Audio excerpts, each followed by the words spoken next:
الله أكبر الله أكبر لا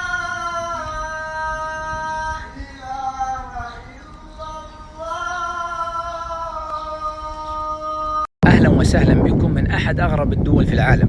80% من شعبها فيه تنوع بيولوجي من ثقافات مختلفة وشعوب مختلطة. من الدولة الوحيدة في أمريكا اللاتينية الناطقة باللغة الإنجليزية، غايانا، أرض المياه الكثيرة. دولة التي يحكمها الرئيس محمد عرفان علي كأول رئيس مسلم يحكم هذه البلاد.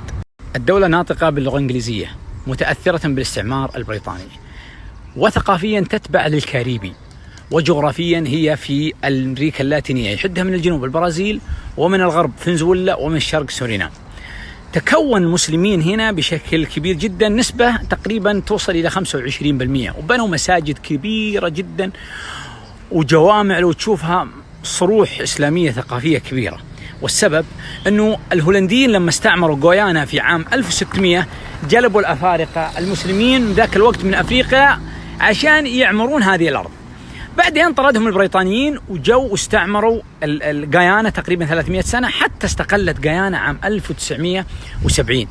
البريطانيين لما استعمروها جابوا الهنود والباكستان والناس اللي من جنوب أفريقيا، جميع مستعمراتها في أفريقيا وفي آسيا جابتهم هنا علشان يبنون هذه الأرض، فتكون خليط ثقافي. لكن استقلت كل الدول هذه وكل واحدة صار لها مسمى، ولكن المسلمين موجودين في غينيا الفرنسية وفي سورينام وفي غايانا. فالخليط الثقافي اللي من عدة شعوب مختلفة كون يعني جالية مسلمة كبيرة هنا، أغلبهم من الهند ومن أفريقيا ومن باكستان ومن جنوب أفريقيا. ندخل نصلي صلاة العصر ونتعرف على أخواننا المسلمين ونسلم عليهم ونقدم لهم هدية بسيطة جدا اللي هي عجوة المدينة، جبتها معي لكل مسجد نزوره. My name is Islam Abdurrahman. Islam Abdurrahman. From Guyana. Guyana. Originally from Guyana or from where? Originally from Guyana.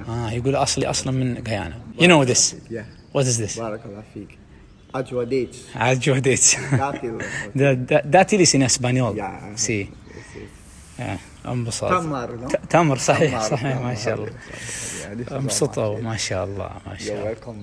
جزاك الله خير. But the first in Guyana. The first in Guyana. يقول ثاني سعودي يقابل، هو أول سعودي يقابل في غايانا. مشاعر ما يعلمها إلا الله سبحانه وتعالى. نسأل الله القدير يثبتنا وإياكم على الحق وعلى الدين على ملة الإسلام.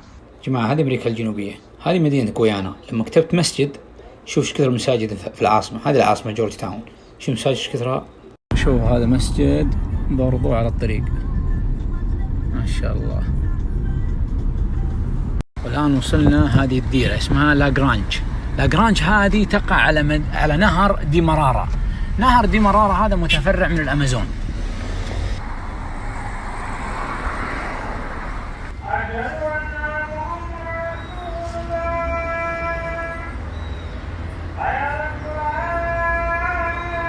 يا جماعة أتعجب من ناس تقع في أقصى الأرض، يعني على ضفاف نهر متفرع من الأمازون، في بلدان بعيدة كل البعد عن مكة والمدينة ومهبط الوحي والرسالة وأرض الأنبياء، إلا أنهم آمنوا بالله سبحانه وتعالى وبرسالته وبنبيه وبقرآنه.